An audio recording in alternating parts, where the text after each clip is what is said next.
Ne vjojmë në fakt të zbulojmë edhe më shumë detaje lidhur nga pritja që do të organizohet ditën e sotme, po sigurisht do të diskutojmë edhe për situatën post-zgjedhore. Me mua në studio është bashkuar zoti Endrit Brajmllari. Përshëndetje, faleminderit zoti Brajmllari që bashkoheni me na. Faleminderit ftesën. Do të jeni patjetër i pranishëm sot pas ditën Pallatin e Brigadave për të festuar ndoshta kështu rezultatin e ekipit apo edhe tuajin personal.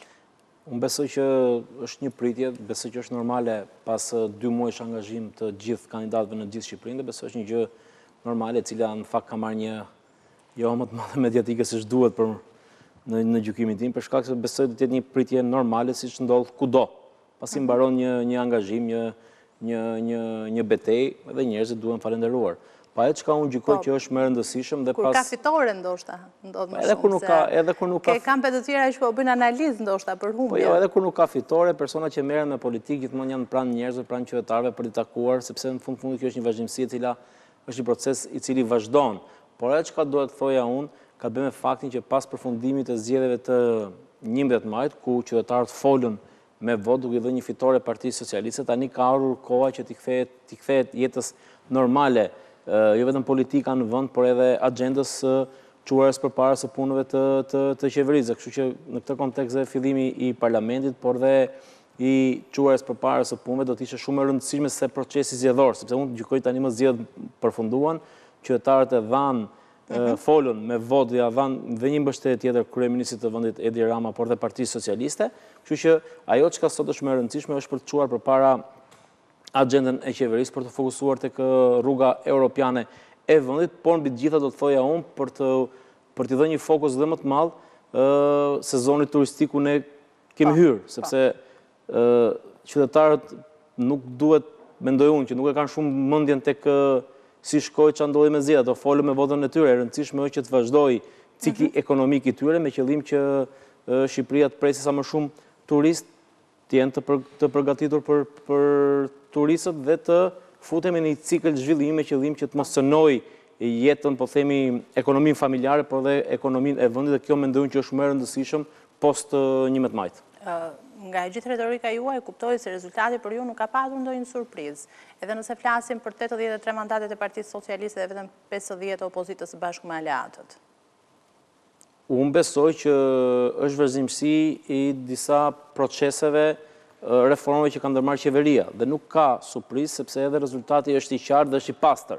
Ajo çka duhet të them unë ka të bëjë me faktin që mesazhi publik për rrugën europiane të vendit dominoi. Ndaj sot qytetarët presin agjendën europiane, presin që të bëhen pjesë të bashkimit europian me qëllim që nesër të kenë pasaportën europiane në dorë çdo qytetar i këtij vendi. Ndaj për të bërë këtë gjë kërkohet ecja përpara me ritëm shumë shpejta, fokusimi tek punët e qeverisë me qëllim që qytetarët marrin shërbimin e nevojshëm, por dhe aspirata europiane të bëhet realitet. Dhe unë mendoj që për të realizuar këtë gjë kërkohet një gjuhë më pozitive, një gjuhë më bashkëpunuese me qëllim që betejat, po themi, e politikës në muajt e fushatës t'ja lër vendin quar përpara reformave të vendit. Unë besoj që këtë kanë më shumë nevojë qytetarët. Nuk besoj se sot ndonjë qytetar është interesuar se si shkoi procesi zgjedhor, se qytetarët folën qartë me votën e tyre. Sot më e rëndësishme është që Shqipëria të ketë përsëri atë jehon që pati vitin e shkuar për sa i përket numrit të lartë të turistëve.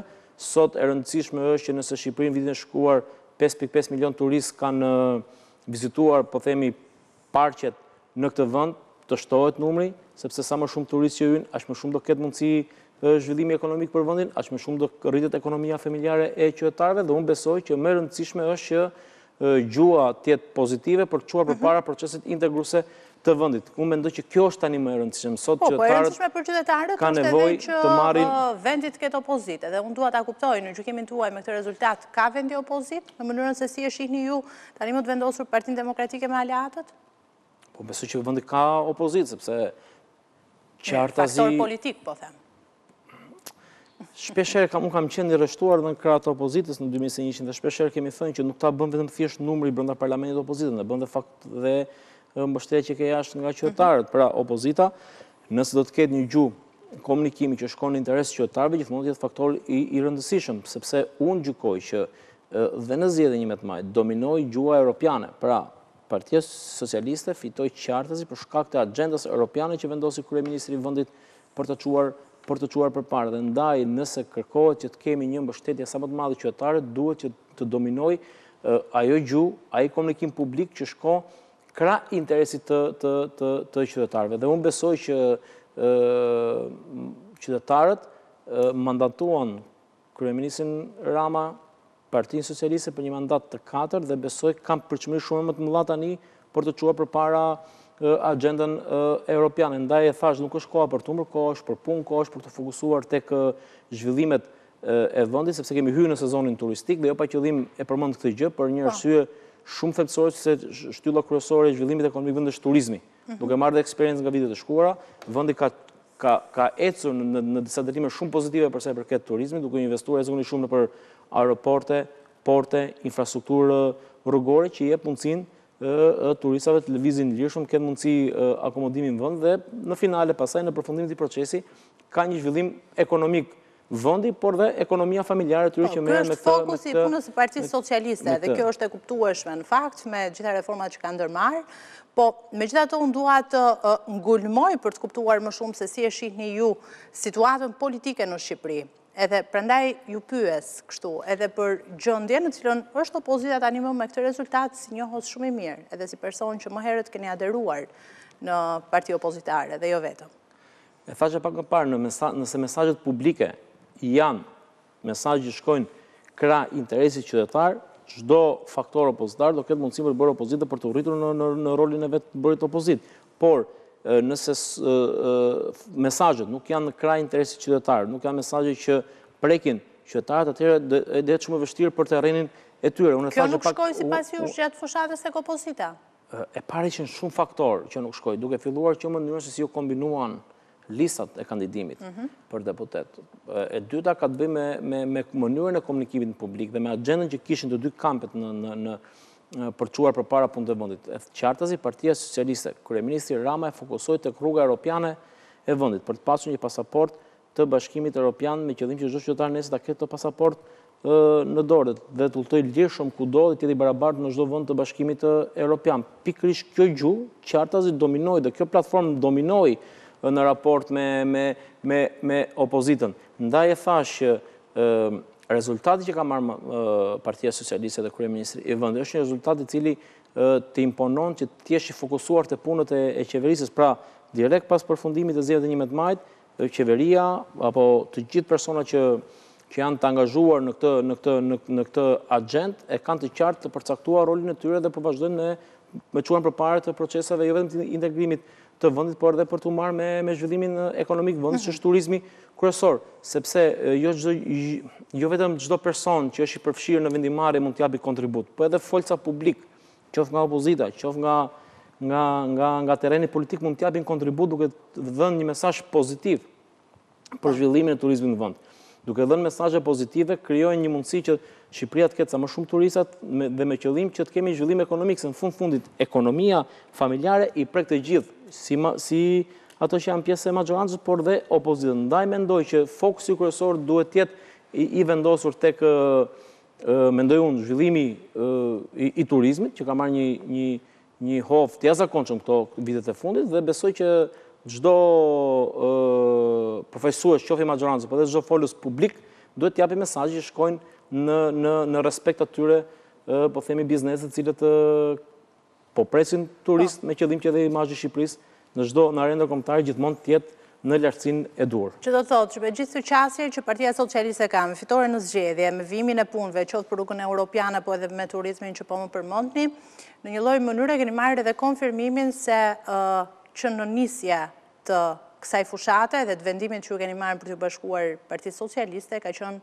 gjëja e duhur edhe më e drejtë, se dua të rikujtoj në fakt një bisedë që ne kemi patur më herët edhe gjatë fushatës elektorale, që e keni paralajmëruar në një mënyrë këtë rezultat të opozitës dhe kam parasysh edhe faktin se Ilir Meta nuk ka arritur që të marrë një mandat deputeti.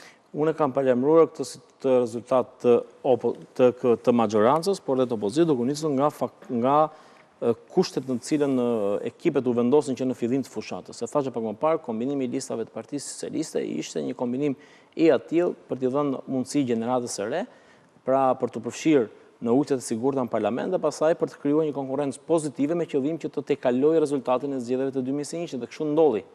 Dhe nuk që si ndodhte ndryshe. Nga krau tjetër ne pam lista për të mbyllur në brenda listës së mbyllur. Por unë gjykoj që pas përfundimit të zgjedhjeve të 11 majit, ajo çka është më rëndësishme është që gjuha e klasës politike të jetë një gjuhë pozitive pikëspari për ekonominë e vendit, sepse kjo dëmton drejt për drejt, po themi familjet që kanë krijuar një biznes familjar në turizëm. Po i ndalim të kjo temë sepse i kemi hyrë në sezonin e turizmit dhe Shqipëria të ka shtyllën kryesore tani më. Kështu që unë besoj që sa më shumë energji pozitive nga të gjithë palët të çojnë në këtë drejtim, aq më mirë i bën ekonomisë familjare të çdo qytetarit dhe çdo forcë politike, qoftë dhe opozita, qoftë dhe maxhoranca, ka atë, po themi, fashën e vet të votave apo të përkrahësisë tyre, sepse turizmi nuk ndahet në të majtë dhe në djathtë.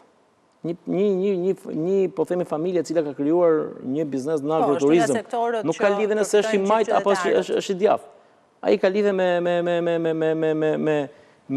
investimin që ka bërë dhe me përfitimin që mund marrë ekonomia e tij familjare. Ndaj këtu kërkohet një gjuhë pozitive që të gjithë palët të ndihmojnë pikëspari individin, familjen, ekonominë familjare dhe pastaj të mendojnë për hallet e politike dhe të partive. Unë falenderoj shumë zot Ibrahim Vajri që ishe me mua në studio dhe ju uroj shumë suksese. Faleminderit juve.